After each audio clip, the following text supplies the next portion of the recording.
Welcome back to Black Lotus Buds. I'm Kevin. And I'm Michael. Thanks for joining us. We're kicking off our 9th episode on the channel where we're talking all things trading cards.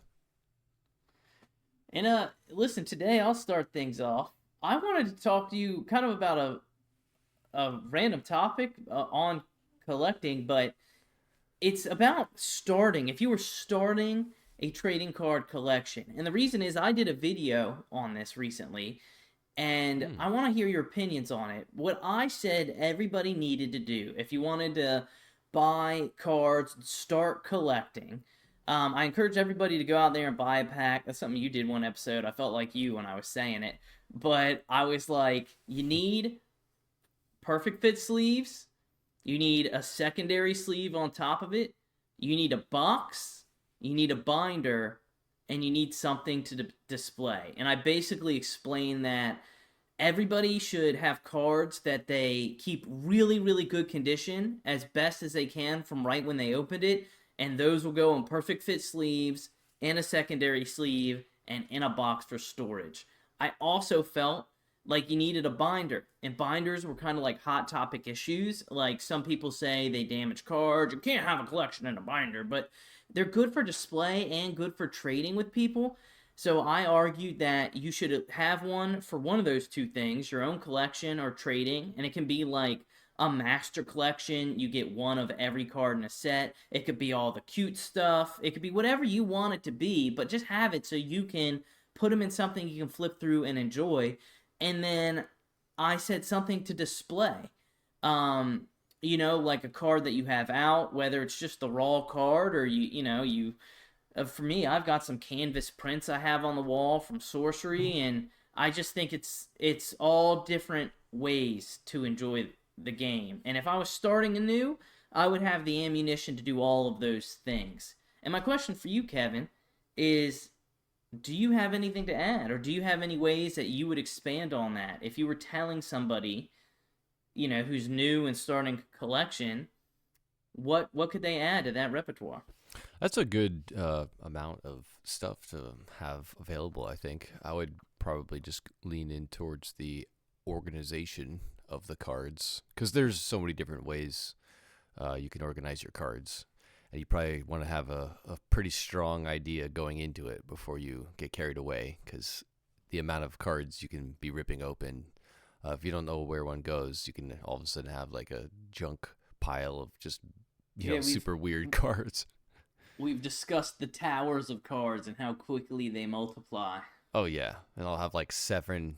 Like I said, it's like I'll have one pack, and that one pack becomes 6 different piles. And then they all go in specific parts of specific binders and everything. But the most enjoyable thing is when, at least for me, it's when I see a card and I know right away it's not going in a binder, it's going in a deck. That's always the best. Well, you have that would, I guess, probably be something to expand on. I didn't even think about. And I did mention when I was discussing it, like how you have the competitive nature of the game. You can actually play it and sit down with friends or go online. But I don't think about a physical deck box, because you have physical deck boxes. So one of those boxes, I literally think of it like I have set up. It's just like a storage box. But having deck boxes as well is a whole nother level.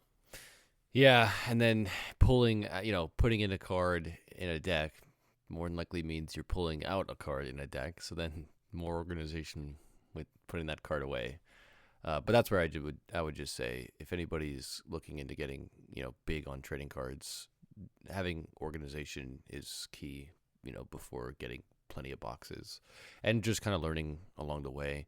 I had my lands all together, like in the binder before putting them in a box.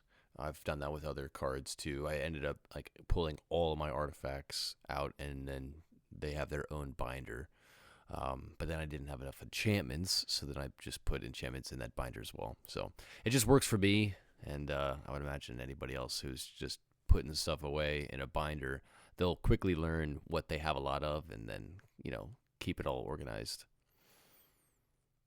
It's fun. Yeah, it's I'd fun like with to new try sets. to keep like my rarest or the ones I really like in a binder. Even though that's like counterintuitive, I'm like the whole keep the value kind of guy.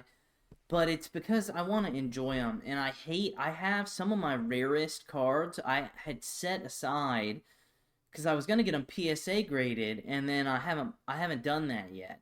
And but now they're just kind of like in a box, and it's like for some of them I don't really mind that they're in there, like all my bulk or my extra cards or ones I'm not as into, but it's like I wish I was doing something better with it, but it's not like I can't do something now or at a time where I feel like it's on point.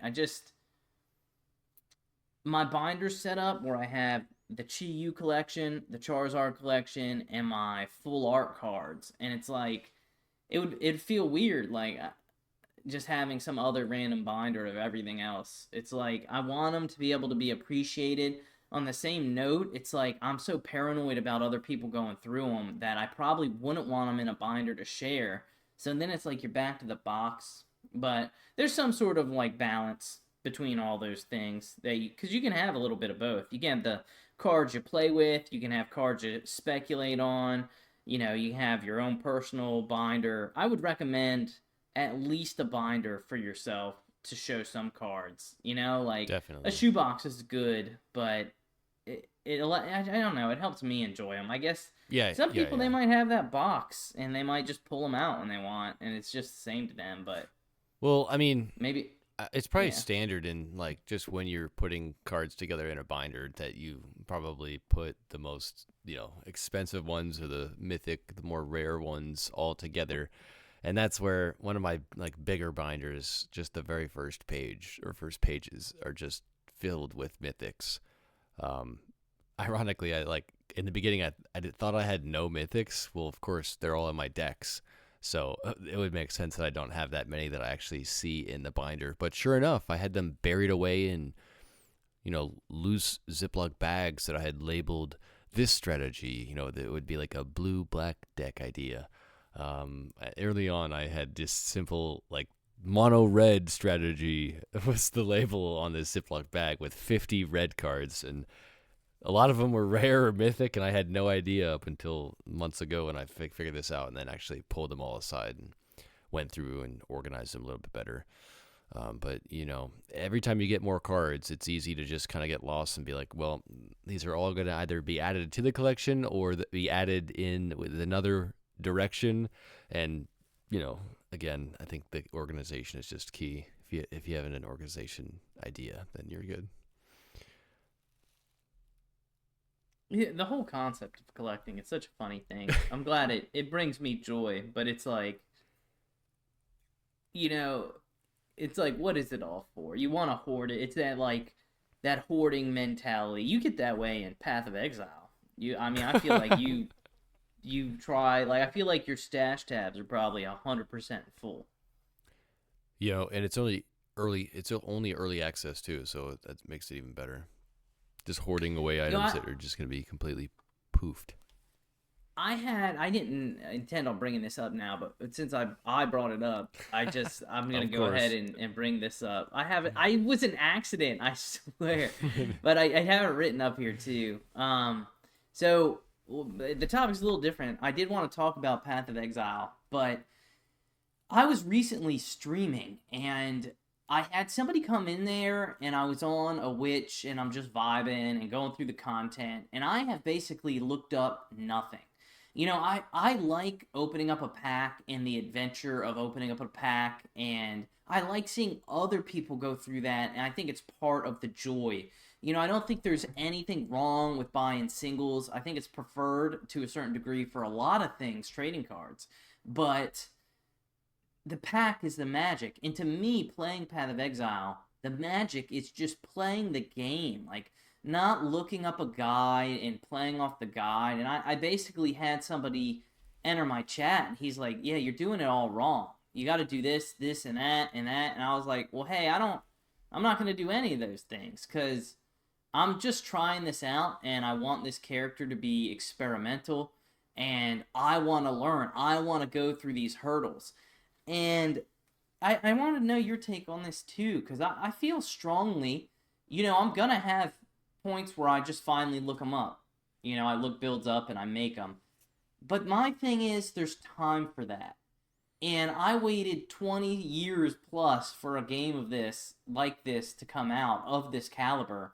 And I finally got it. And I don't want to just make it work where I'm like taking out the curious nature of the game, because Mm-hmm. that is the game in essence. And I'm not saying like, if my viewer, if that's how he likes it, he's min maxing. I get it. That is also in the vein of an action RPG like Diablo 2 or Path of Exile. Min maxing is part of the gig, but I just really enjoy actually. It's funny because I don't feel this way with trading cards sometimes. I do with the pack magic opening, but not with, learning the rules to sorcery. Like, I feel Mm-hmm. like that I want to be more tabletop. I just open up a rule book. Here it is. This is what I do. But I don't feel like that way in Path of Exile. Interesting. Now, yeah, if I could do maybe an improvement where it'd be a happy medium. If the game allowed me to click a button and be like, I want attack, or I want defense, or I want balance, or I'm going this skill, and it would show you a suggested tree path, I might take it.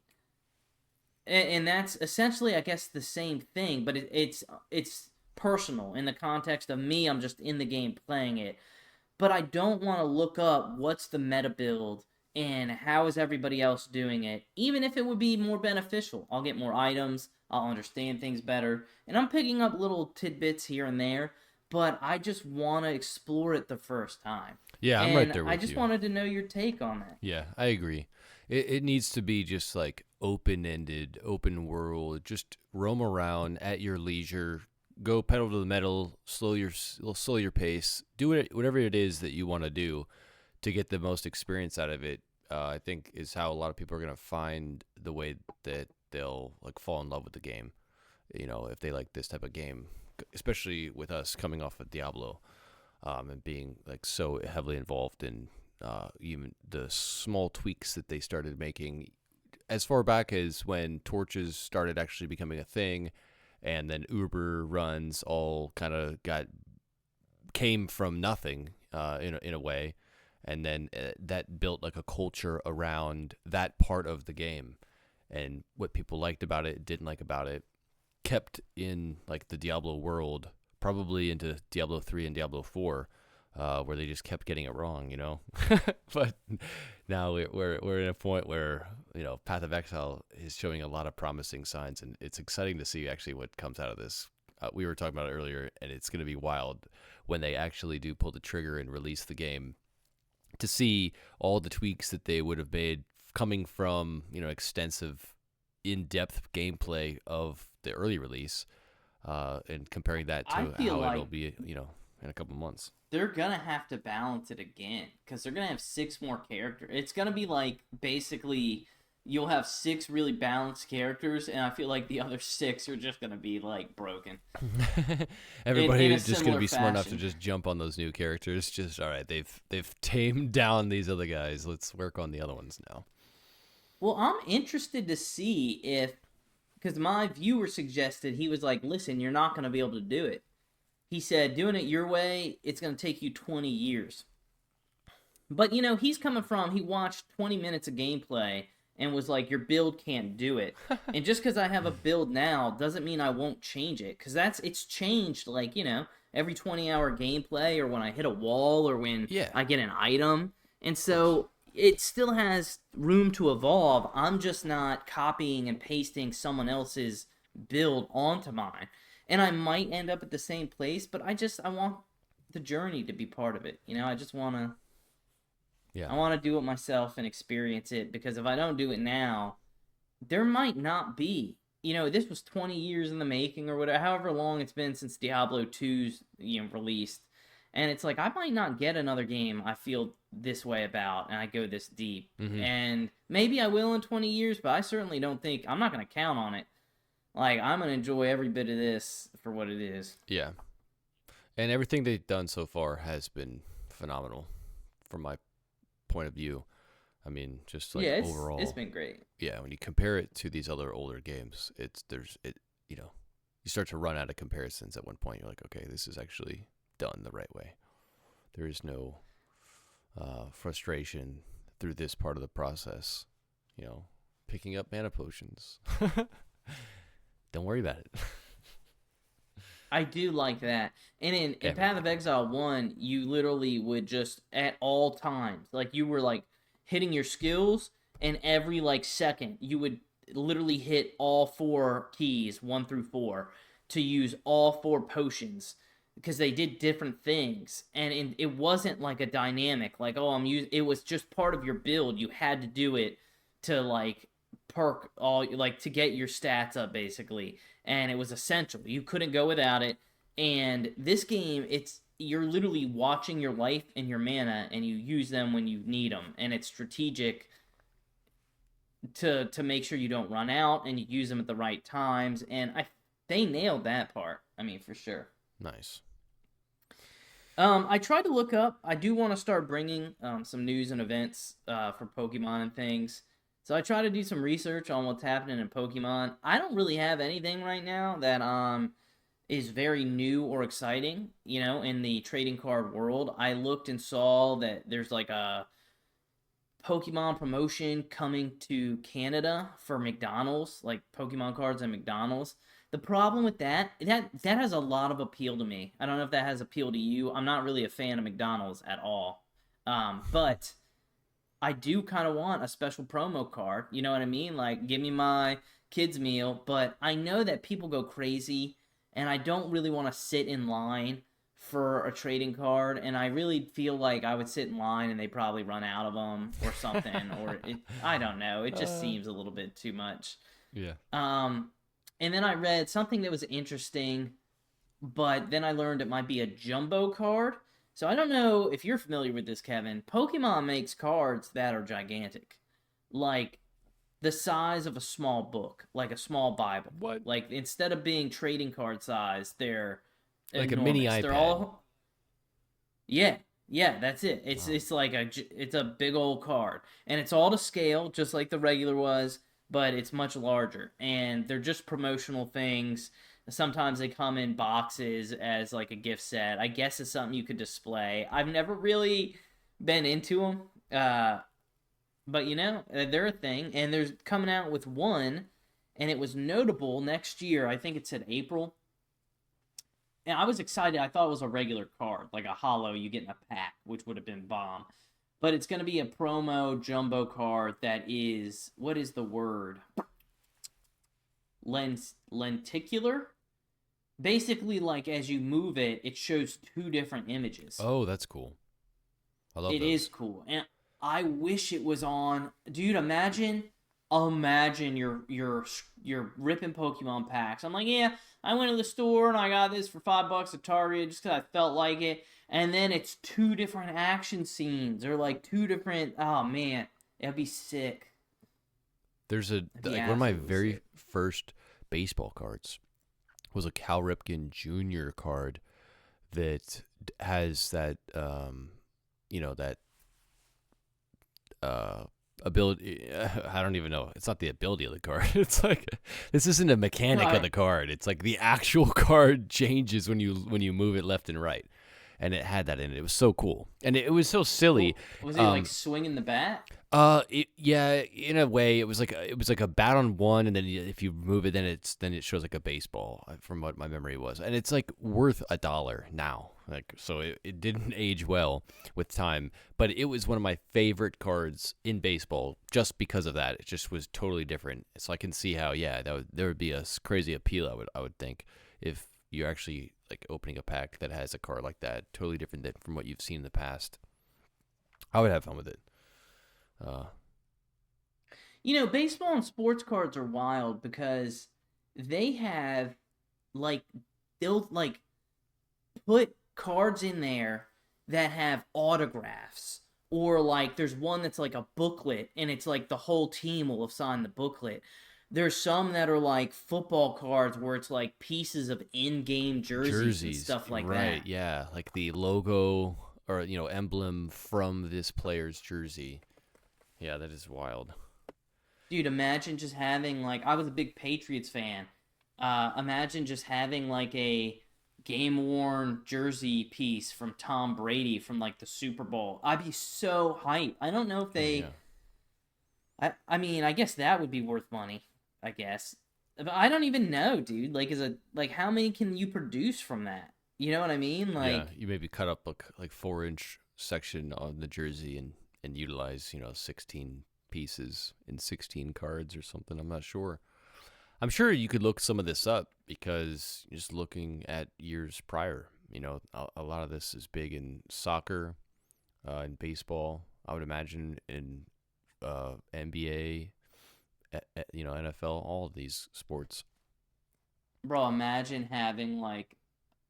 uh, I'm like thinking like a piece of a sneaker from the NBA or like one of the panels of the soccer ball. That would be so tight, Oh my dude. They don't gosh, yeah. really do exciting stuff like that in Magic and Pokemon, really. Well, yeah, what's cool though is that it could come to a point like that where, something from a tournament they maybe incorporate into decks, and then you can open up packs to have a little piece of the tournament of some notable, winnings that happened. I think just in general, sports have been around for so long. That's probably why now, we're seeing such a big push with memorabilia embedded into the trading card world, because they go hand in hand. People collect cards like they do jerseys, shoes of players, cleats, you name it. Sweatbands. I mean, I'm sure there's some like dirty socks of a player, like the night they hit a home run or grand slam and solidified their team's win. Maybe there's some sort of like stinky socks in a bag somewhere worth a lot of Bro, money. bro, I have a game worn Randy Moss slice of underwear, dude. I got his lucky Wow, look at draws that, man. I on knew a you had it. card. See, I I mean, knew you were the honestly, collector over there. I don't know about socks, but you did say sweatband, like a headband or wristband of like a tennis player. I mean, that would be fire to pull, especially if you got as silly as this. I'm not much of a consumer. I don't. That's just not. I don't fall into that trap when everybody else is buying something. I never have to have it, but I will say, getting like the perfect logo off the like the headband. If you got that one, it would be like wild. Yeah. I mean, imagine Magic the Gathering. Like at the end of the tournament, they take one of the game cards, they autograph it, and it finds its way back into the packs you can pull. That would be nuts, dude. There's really neat things in Magic where when you win a tournament, there's something that they do to incorporate you into a card. You let's just say the card is like, the Black Lotus, right? So they might have it Michael's, darkest Lotus or something to Lotus. No, Lotus. They'll have it something that is like personalized to the championship winner, which I think is really neat. I don't know a tremendous amount about that, but when they mentioned it at the last World Championship 30 tournament that I was following along with, I got really excited about that. And I was like, all right, I think I kind of want to save that and find out about that soon. Like a pack release where they all of a sudden are like, oh, yeah, you'll be able to find so-and-so's whatever, and realize it's kind of like in Pokemon with a trainer. Blaine's Ponyta or whatever it might be. I would think that's kind of the similar reference in Magic. Kind of neat. It is kind of neat. It makes me want to kind of buy sports cards, but I'm gonna hold off. I have too many. I have too many types. I have them Yeah. all. And plus, I feel like I'm intimidated opening up a really thick pack of cards. It's like an inch and a half thick, so like there's some sort of case inside of it that's harboring something. Maybe it's worthless, or maybe it's Cristiano Ronaldo's jersey from whatever year. Wild stuff. But Michael, Pokemon did. Oh, are you ready? Is it this or that time? Yeah, no, but please finish that thought. Oh, well, I'm excited for this or that, but I was gonna say Pokemon did something with a skateboard. I was gonna buy one, but I couldn't figure out how to get them. Where they were like, it was like Pokemon packs, but they were skateboards inside, and they had different versions of the skateboard. You could get different Pokemon, and some were super rare and like gold, and that was like the chase one. And I just have no idea.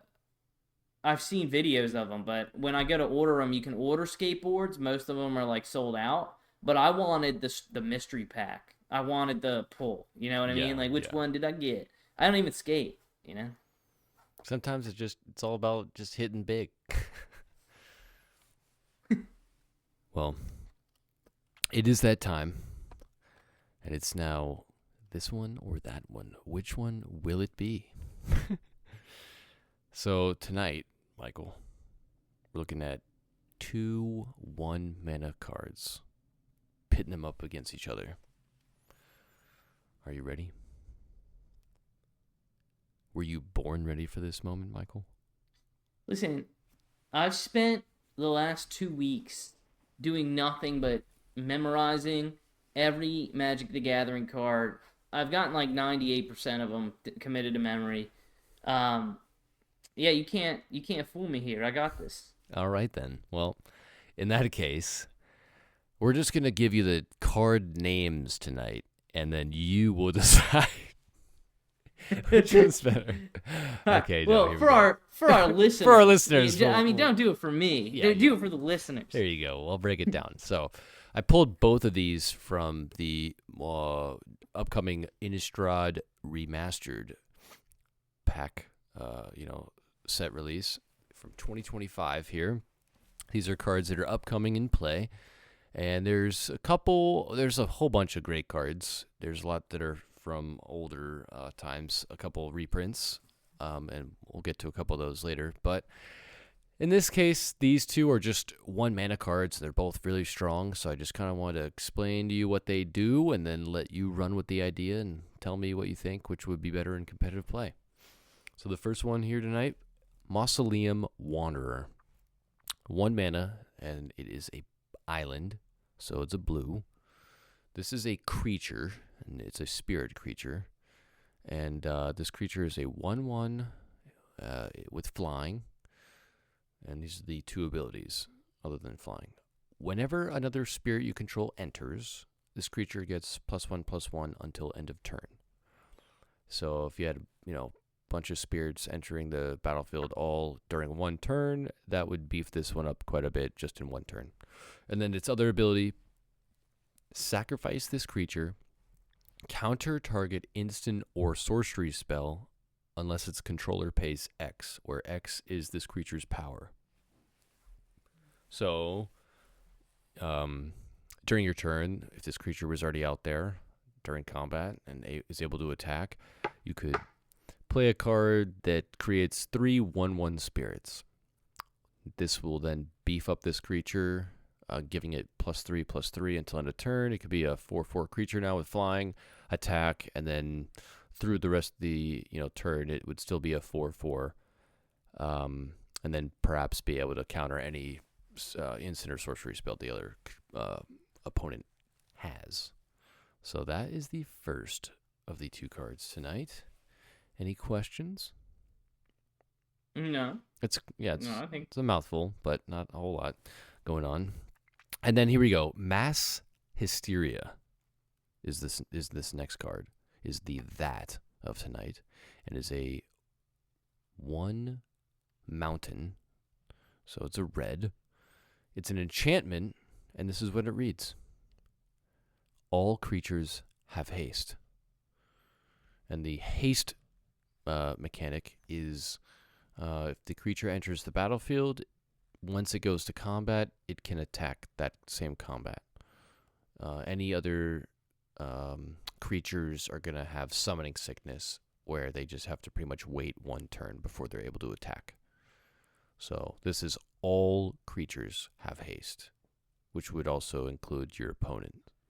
So for tonight, Michael, this or that, which would you say is more advantageous in competitive play? If I was building the deck right now, being a rookie as I am, I would go with this. The Spirit? Yeah. Nice. That's a good move.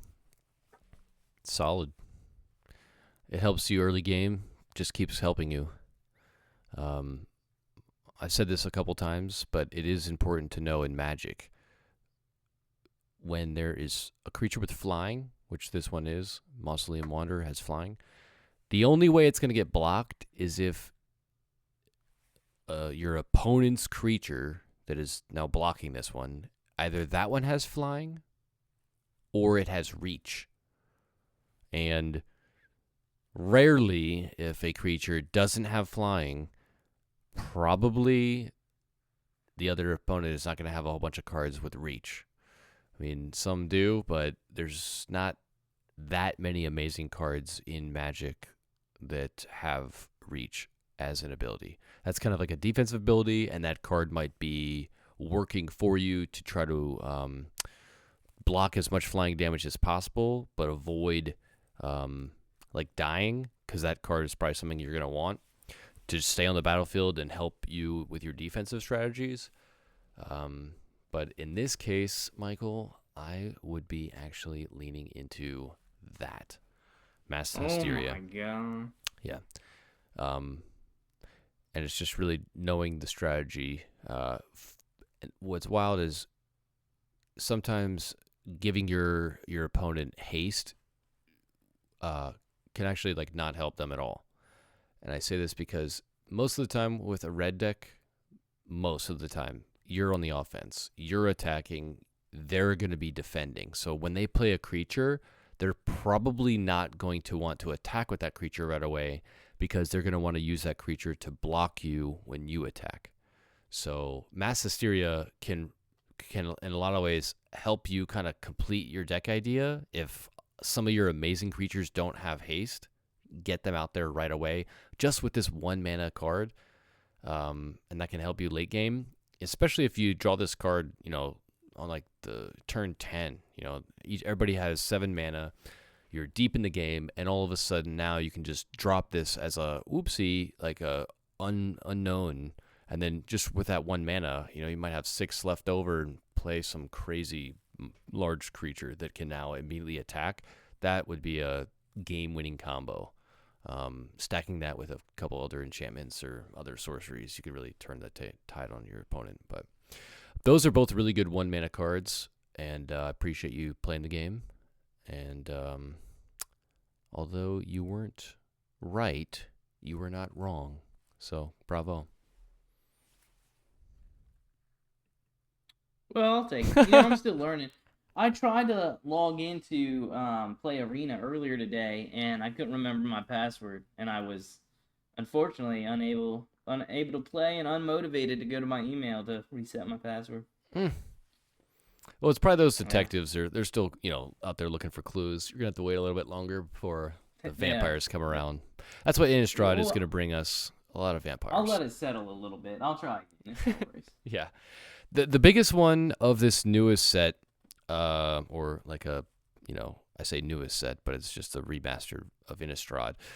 There's a card that we don't talk a whole lot about with the gameplay of Commander, where, once again, 100 cards. Your Commander is the main card. You have 99 other cards, including lands, that help you, try to pull out a win. You can only have 1 of each of the cards you have in your deck, so you can't stack it with 4 of 1 like you would in a standard or other type of gameplay. And the notable guy in this upcoming set, Innistrad Remastered, is Edgar Markov. He's been around for a long time. He's a reprint, and everybody's going to want to get their hands on him because I think he's pretty expensive, especially if people love vampire decks. In short, this is what this guy does. He's 6 mana, 3 colorless, and then a mountain, a plains, and a skull. And this is what he does. Whenever you cast another vampire spell, if Edgar Markov is in the commander zone or on the battlefield, create a 1/1 black vampire token. Edgar Markov is a 4/4 legendary creature. He's a vampire knight with first strike and haste. And then whenever he attacks, put a 1/1 counter on each vampire you control. So this guy is just amazing for just building your army, stacking your army with 1/1 counters, and usually those abilities can trigger other abilities on other cards quickly. He's 6 mana, so that's a very expensive commander to have. You really want to have your board state totally ready to go before you play him, so that once he's played, everything just kind of synergizes in that one turn. But that can be kind of costly or risky, because you're pretty much then having to bet that your opponent won't be able to keep up with what you're doing up until that point, pretty much while they see it happening. They know what's going to come. If you get to 6 mana and you have the ability to play Edgar, you're going to want to play him right away. So you'd be a little nervous if they have all their mana untapped while you're then in that predicament of playing him or, trying to slow play it.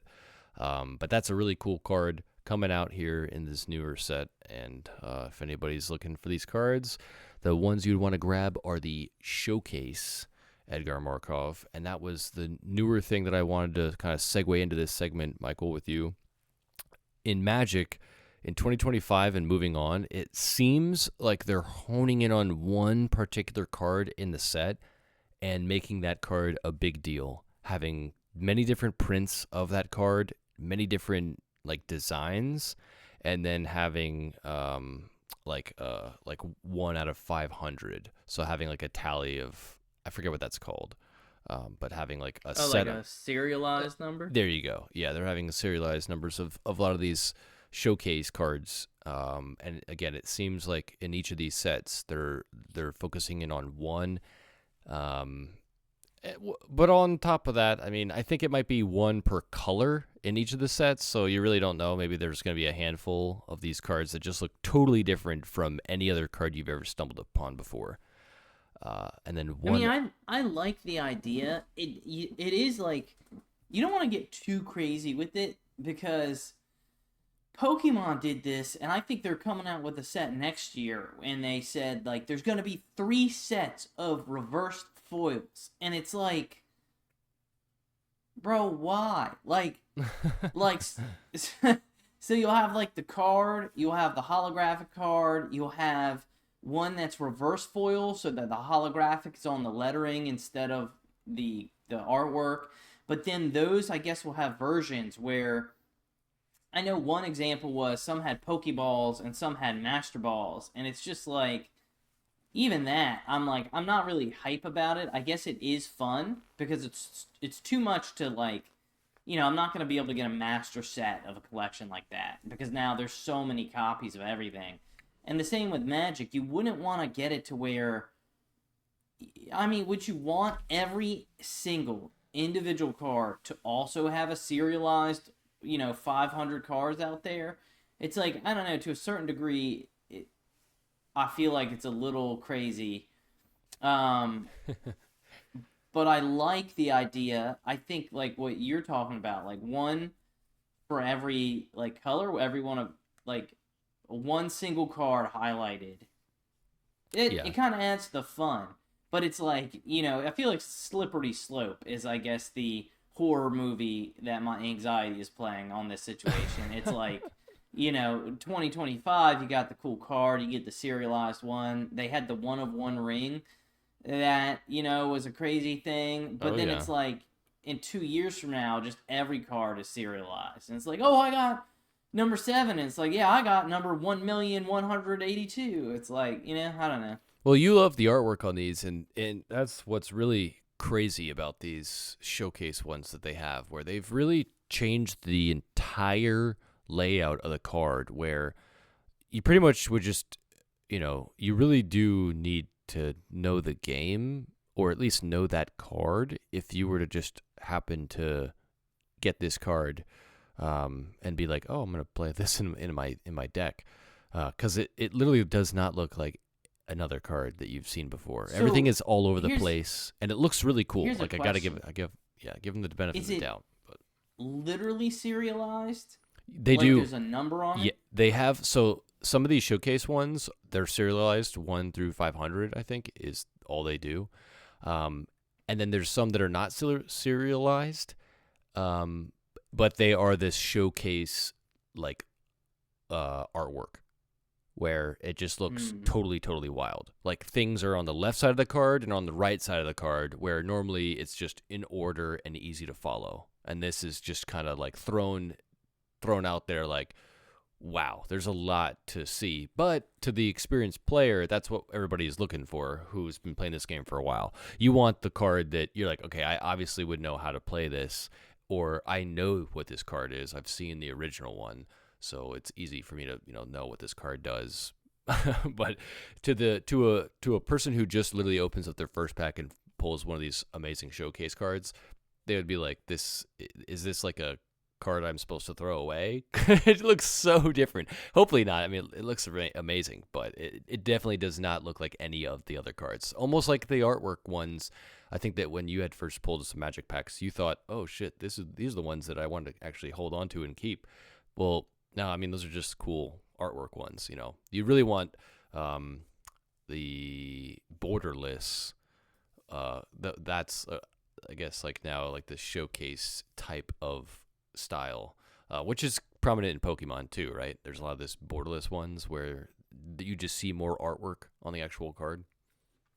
Yeah, they call them like alternate art or uh, illustration Mm-hmm. art, full art cards. There's different versions, but I do like Yeah. those cards a lot. There's something about the serialized number I don't like, and it's only because, and maybe this is like an OCD tendency or something, but it so any of those 500 should be like the best day ever, right? If you pull one. But there's this weird thing in the collectible community where certain numbers will have better values. Number 1, number 7, number 69, number 420. Like literally there are certain numbers that are more desirable. And so it's weird to me because I would be the That's so person great. that would pull like a 776 and be like, oh man, like you know what I mean, like, and it Yeah. it should just feel They should all feel the amazing. same. Yeah. Yeah, so I feel like the better way to do it would be to have all of them have, I mean, we're talking 500, they should all just have the artist signature and no number. And if you pull one, you've got one of the 500. It doesn't matter if you got 1, 7, 499. It doesn't matter. Nice. Yeah. Um, but maybe I'm just a weirdo. I don't know. It's just like I know if I'm pulling that card and there's a signature, all I would do would be drooling over it. Let's get this thing in a sleeve. Oh my god, look at it. Let me call Kevin. I'm gonna tell him right now, dude, I just pulled this card. And if it has a number, the first thing I'm doing is looking at the number first. And it's like, Mm-hmm. maybe this is my own toxic trait from being in the collectible world, but it's weird. The serialized numbers are a little weird to me because I don't feel like they add anything. Like, you know what I mean? Having the number and making it a rarity of 500 should be the same thing. Maybe if you just put the serialization on the back so it's not part of like the display of the card. And so Mm. now you know. I don't know what the point is. It just to show people that aren't collectors that, oh hey, look, you got a 1 of 500. Maybe think about this being like super crazy rare. But I don't know. I mean, obviously if I pull one, I'm going to celebrate. Yeah. I mean, and of this newest set, this one Innistrad Remastered, the card that I'm most excited about is one that you've heard me mention before, the Meat Hook Massacre. They've reprinted it, so the more or less most expensive card that I've pulled out of a pack and held on to all these years is now getting its day once again and being reprinted. And I don't know if that's going to really change the value of the card that I have currently and I've been sitting on, but he's buried in a deck that he will not get taken out of. Even if they ban him, make him illegal, it's still going to be a card that is well kept in this deck. Black, these these skulls, I mean, it's just very fun to just be as dark and as decrepit and just abuse your opponent as much as possible. Take their hand, look at it, discard a card out of it that you choose, or have them discard 2 cards at random. I mean, there's so many cards that can just throw their strategy completely off and make for a wild game. Just a short amount of time, you can turn your friend into an enemy, but it's a whole lot of fun. Interesting. Yeah. And while we were talking about Commander tonight, I want to also bring up this card that I thought you might love. Djinn of Wishes. I do already love it. Yeah. So you're welcome to Google them while I'm telling you about them. Djinn of Wishes is from a Commander set. So this would pretty much just be a card you'd be playing in Commander.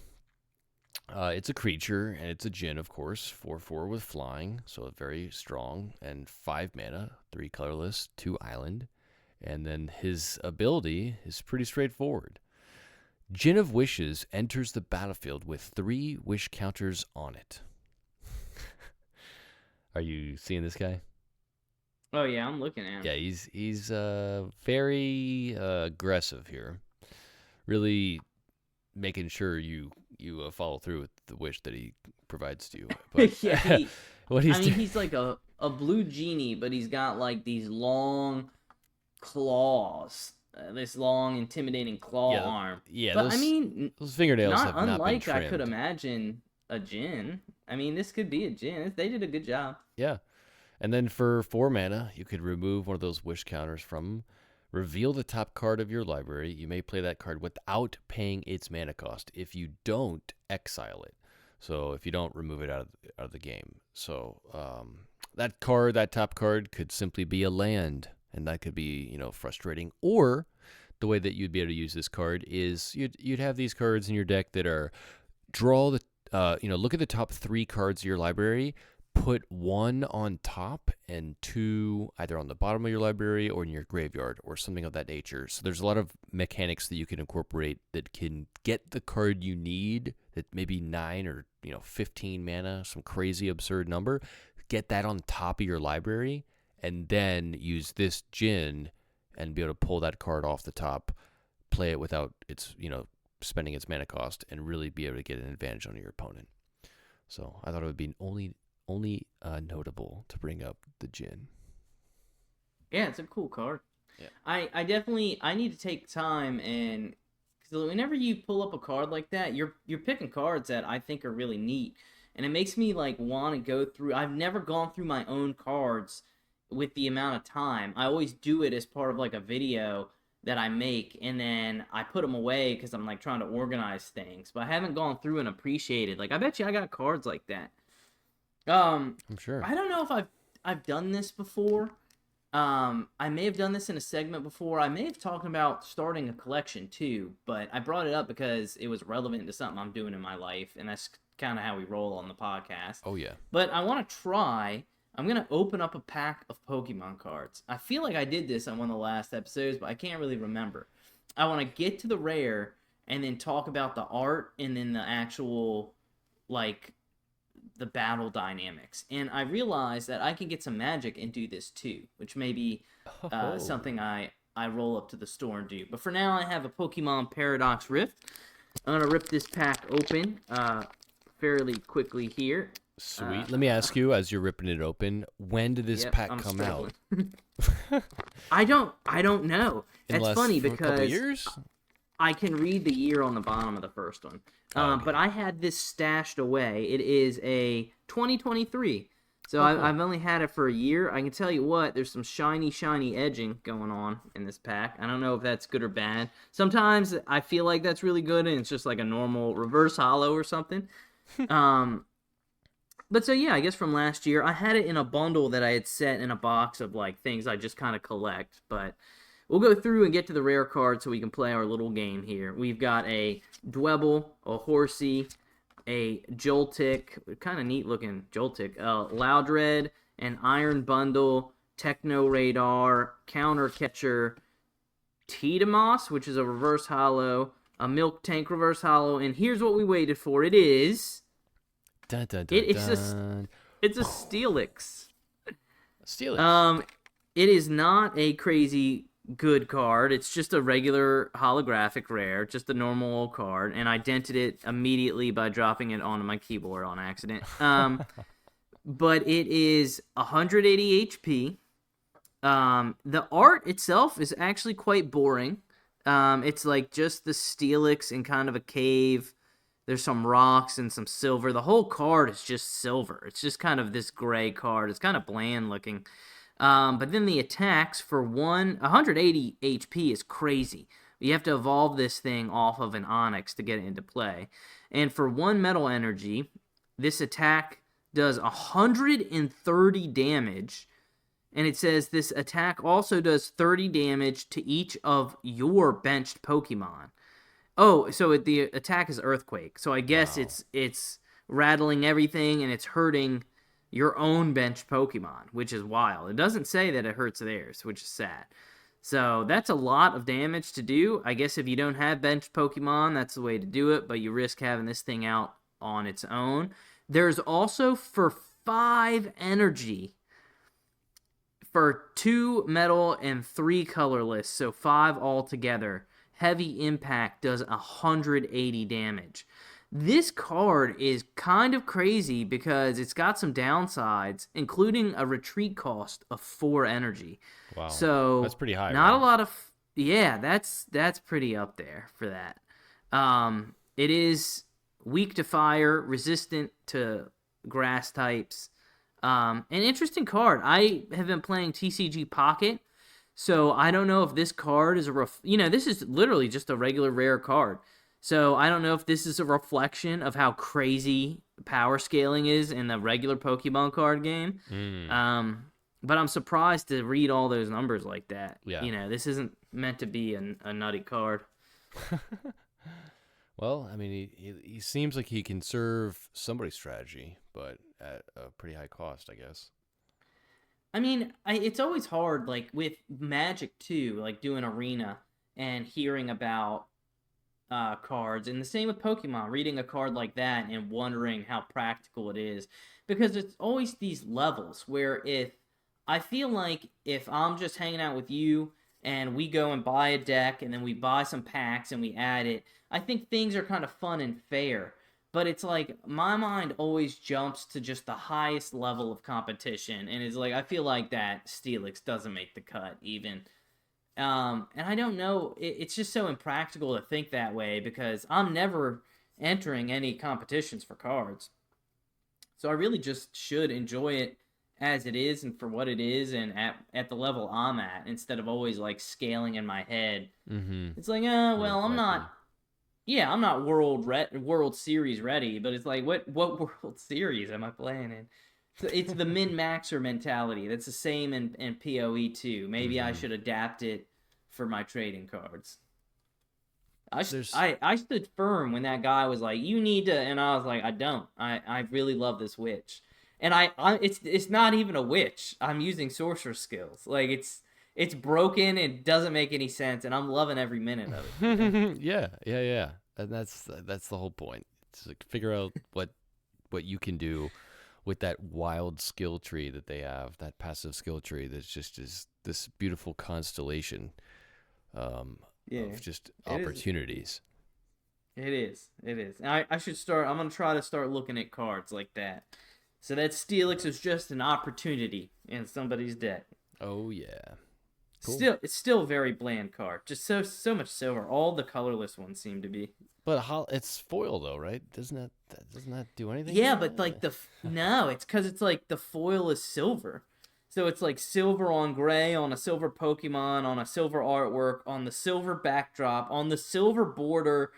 It's bland. If you were a person, yeah, like I'm a big red guy. Like when I guess my house doesn't have a lot of red, but a lot of the things I theme are. And if I was like big into gray, I guess this would be this would be my card right now. Yeah, this would be for on those gray lovers out there. That's right. It would be on my speedometer on my car. I would look at it every day. Yeah, like recently I was in a survey, like a family poll, and they were like, please choose your favorite color. And I ended up I got put on the spot. I was like, my favorite color is gray. So who knows? Maybe that I could find that card in my collection one I day. can, yeah, I can sleeve it and ship it. I do feel bad. I dented it already somehow. Oh, good. No, it'll be worth more with the dent. I could actually Yeah, hear it on cue when it actually hit the letter C on your keyboard and yeah, it has history, got man. It has history. scuffed up. Nice. I You like it. you could get it authenticated. This is something that PSA does, Oh wow. where you can tell them to skip the grade, and you can get it authenticated as like an event or an error. So it could say like, Black Lotus Buds episode 9 drop Steelix, and we would probably, I don't know if they would authenticate it based on the audio, but there are ways you can get it, and it'll just say no grade, like because you chose it. You could opt to get it graded too, but they'll do it for things like DNA or signatures. So you can get a signature authenticated that the signature's real, and you're saying, I don't care about the grade of the card. It's the signature Prove. that's Yeah. important, and Wow. it's authenticated.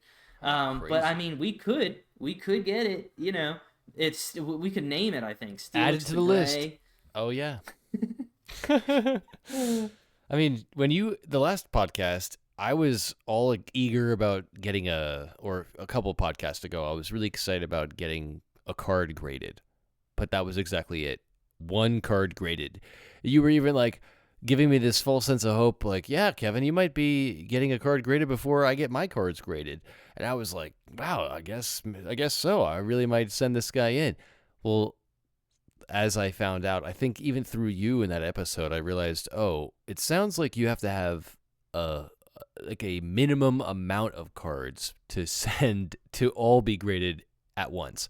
You can't just be like, I want this one card graded, because they Yeah, probably but have there way too many people in queue to there grade. are exceptions, and there are even, and this is something I'd be interested in doing near me. And sometimes when they have a Comic Con or an event, they will have graders there, and you could go bring them a single card.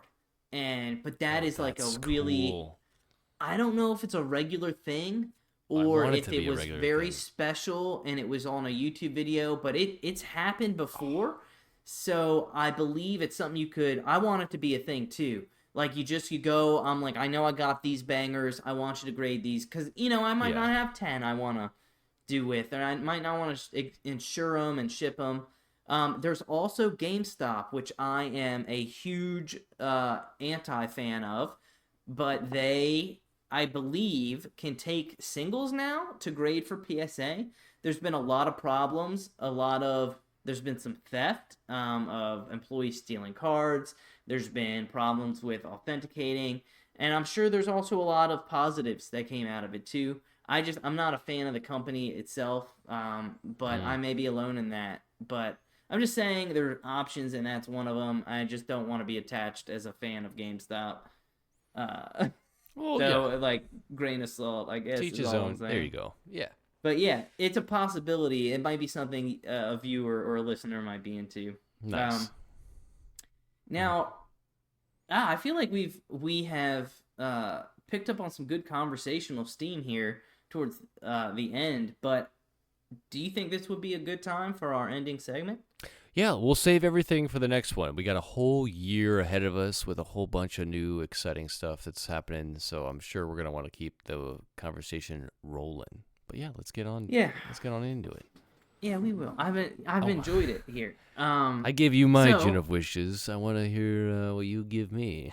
oh, you know I get one. I've enjoyed making these, and I want you to know that I have now set these up to where like your choices matter. There's different directions I go for what you pick, and they're themed and they're always the same. So you have this like ability to do this, but I want you to know that I've written these for each one, and I need to start keeping them because I discard them when we're done. So there's like when you make a choice, the other two I've literally thought of these things and then discarded them, and they're never to be heard from again. Oh wow, Um, so in depth you are. it's just fun. It doesn't take Yeah. very long. You know what I mean? I can just make stuff up on the fly, Well, but it's been enjoyable. as you get excited with the this or that segment, I get very excited when this comes about. I'm like, all right, I got to be sitting down. The gin must be coming to me in all clarity, and Yeah, dude. I mean, after all, this is your adventure. So it is. we will begin. All right. Tell Sedgem the people where we Satisfaction. were last. Oh, I will. It's a game with points and prizes. Kevin, you have 865 points. Suffice to say, the Mighty Jin Sedgem is very pleased. The most pleased he's ever been at 865 points. If Sedgem reaches maximum satisfaction, he will send you an in real life prize. Wow. And I will remind you, it was the same as last episode. In this episode, you have the potential to win the prize right here. Now, I will say I have set this up. It changes all the time, but in order to win the prize today, you have to get at least one of the lower level questions right and the challenge question today. Today, I believe it's a fairly challenging one if you were to succeed, but Okay, the cool. possibility exists. At the end of your last game, you were in a cave filled with lava and gold coins. You were still in some sort of continuous fever dream of questions and bizarre locations, and you stand up and you dust yourself off. Kevin, what are you wearing right now? Purple trousers and a paper mache hat that I made myself from kindergarten. As you dust off your trousers, you see this glow and you realize your paper mache hat is catching fire in the lava light. They all start to burn. You take the hat off, but you feel no pain, and you have this odd calm about you. In the lava before you, a giant bubble forms, and as it cools, it turns from red to black and then pops. Beneath the bubble that pops is a flat, polished, mesmerizing obsidian slab, standing strong despite the flow of lava around it. There are 3 strange figures on this slab. You feel a strong impulse to grab one of them. It's impossible to fight. Which one will you choose? There is a mermaid made of diamond, a bloody voodoo doll in the shape of a bear, and a carrot carved from bone. Oh boy. Wow. I want the voodoo doll. You're choosing the voodoo doll? I'm choosing the Okay. voodoo doll.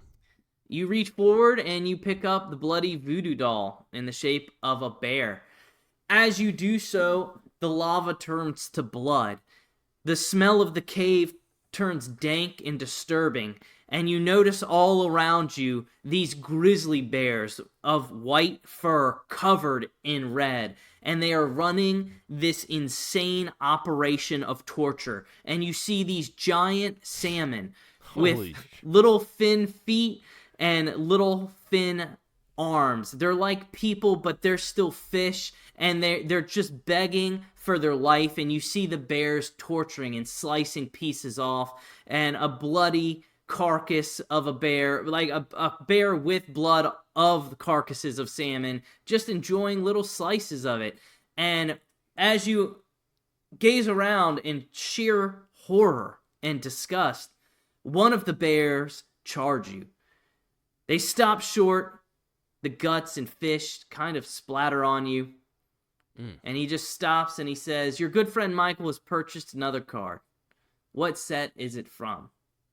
And the answers are Pokemon, Magic the Gathering, One Piece, or Sorcery.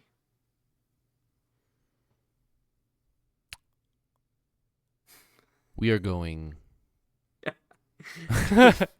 I I'm feel like sorry, you're I'm- shocked like you would be. I am. I've embodied everything that you've thrown at me, including these guts here, and I'm just quietly just looking around for a tissue, realizing that there's nothing in front of me. So I am going straight for, gosh, I wanted to say One Piece, but I'm going to lock in Magic. Final answer. The bear looks disappointed. He looks over to his right, at salmon being pinned up, and he just rips out their bones. Oh boy. The Not answer was again. A, Pokemon. Oh, that for It that. is. My goodness. It is.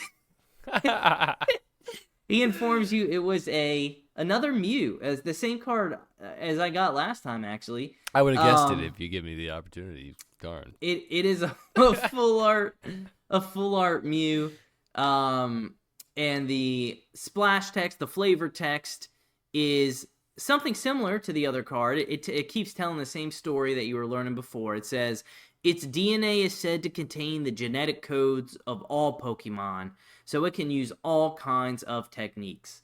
And some other abilities on this card, right as I ask you this next question. It has 60 HP, one ability, one attack.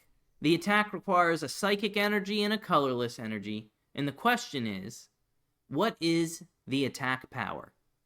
And it is straight power, I'll tell you that. So there's no flip a coin, there's no added perk. It's just, this is its power for 2 energy. Is it A, 30, B, 40, C, 60, or D, 100? Well, in my mind, I wanted to hear you say 90. And then I thought to myself, nah, maybe 120. But then I thought, well, I don't even know what I'm talking about. So the only number that sits in that realm would be D, 100. Final answer. The bear looks at you in silence. Behind, you notice another bear just peeling scales off this fish for no other reason than the pleasure of the horror and pain it causes. Torture me. And the bear just shakes his head no. The answer was 30, which is, I felt like, extremely low. Wow. For 2 energy in this card. Which brings me to my next question, or the bear's next question, rather. What is the quantity of this card in Gem Mint? Is it A, 1 to 10, B, 11 through 50, C, 51 to 500, or D, more than 500? Tonight we're locking down B, final, 11 to 50. You notice 2 of the bears getting in a fight. They start clawing at each other. One makes a killing blow. There's blood gushing everywhere. The body lands in front of you, and as you look at it in horror, it just says D, more than 500. This is going to blow your mind, bro. It is 15,441. Oh my God. I've never heard of a card being graded that many times before. Bro, so you might, what is this? Are you going to tell me now they're all this PSA 10 as well. So is this the most graded? Is this the most commonly graded card of all time? Is this why you got this card? I'm going to be real, dude. I got this card because I start a new job in a couple weeks, and I'm going to get an exam room that's my own, and I wanted to decorate it with something that I could appreciate, and I felt like others were. So it's like a conversation piece. It's a Gem Mint card.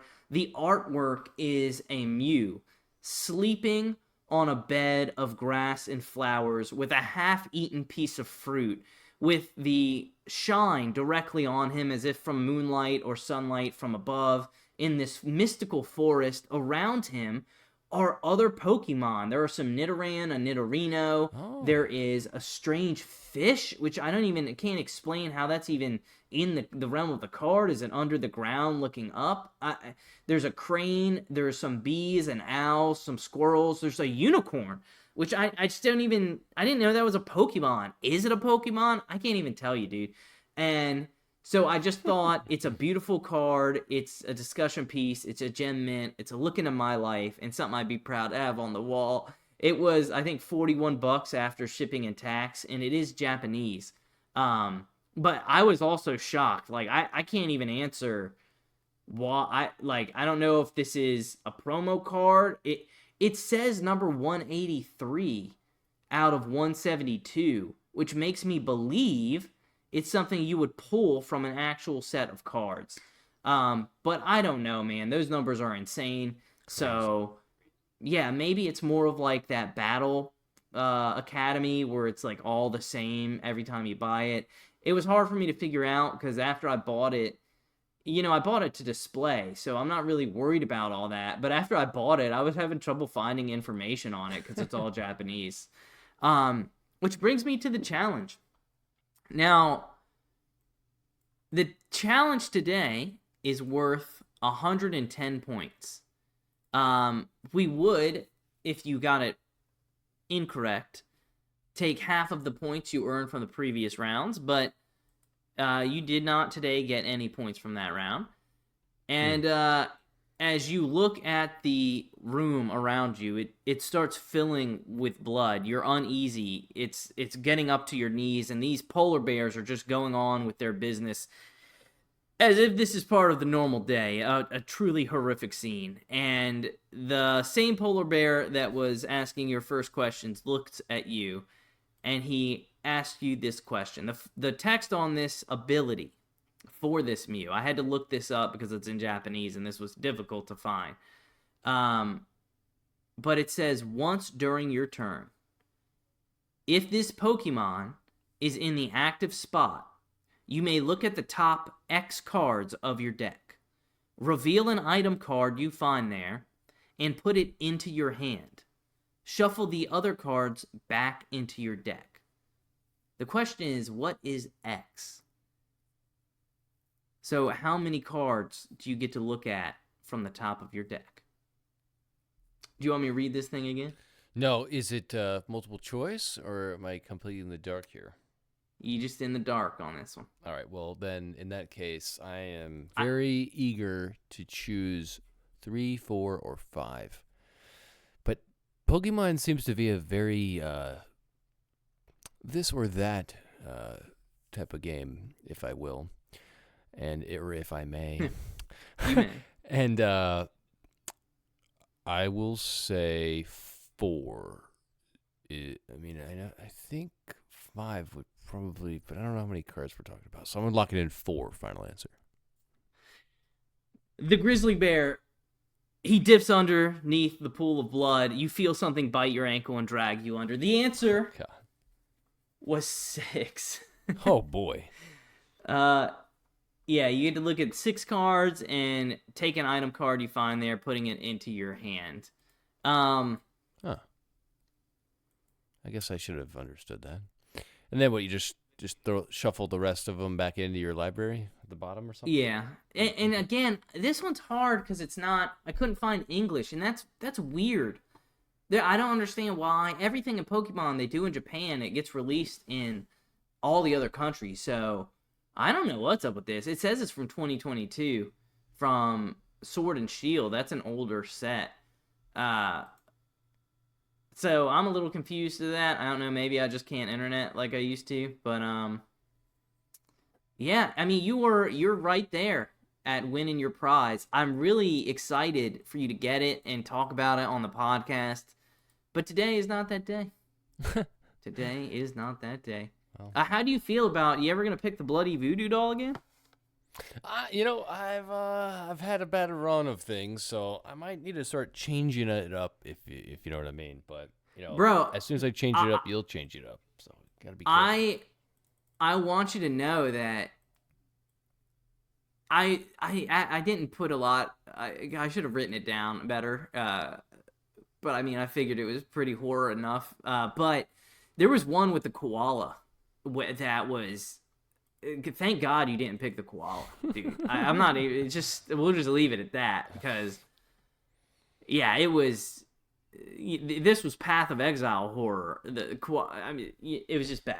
I'm glad. Thank you for not picking the koala. I was worried that those bears had like their lower legs stained pink the whole time. I thought they were in shorts or pants, but it turns out it was just that level of blood that just would rise up to their knees and just fool me. Yeah, I was having trouble, I think, ad-libbing this one because I was not yet committed to making this a full horror podcast, I guess. And I think that negatively maybe affected, like, the cool and fun stuff is easy to imagine. You know what I mean? Like, everybody, you know what? If you don't like it, everybody, I guess, share your thoughts. Yeah, I guess I feel like I half-assed it because I was adding a filter, but I think that's probably good as well. I've been playing a lot of Path of Exile, so the horror is seeping into my bones. You know what? Maybe Um, I'll have to send you my Gin of Wishes card. Maybe that'll give him the Gin some reason to give me some sort of a chance here. I went with Steam hey, and hit a dead yeah, wall I mean, tonight. you were. It was like one episode. I feel like you earned Crushed it. most of these points. I did. Yeah, I dominated. You gave me 500 big ones and I nailed them. It was crazy. yeah. Well, I've also started diminishing your points you can earn as well. But I want to make it. I gotta make it difficult, and I'm gonna try to Nice. stick with continuity. So, however I do it, I want to try to repeat it. But Love it. we'll see. We're changing every day. But we'll end with Keep that. it going. You've been pulled down into a pool of blood. You're terrified. Everything you saw was confusing and horrific. And that is where we'll end this segment. And on that note, yeah, we'll leave the suspense out there, and hopefully we'll find that I'm still alive come the next episode. Until then, lots more to come here in 2025, so stick around, everybody. Thanks again for joining us, and we will catch you all next time.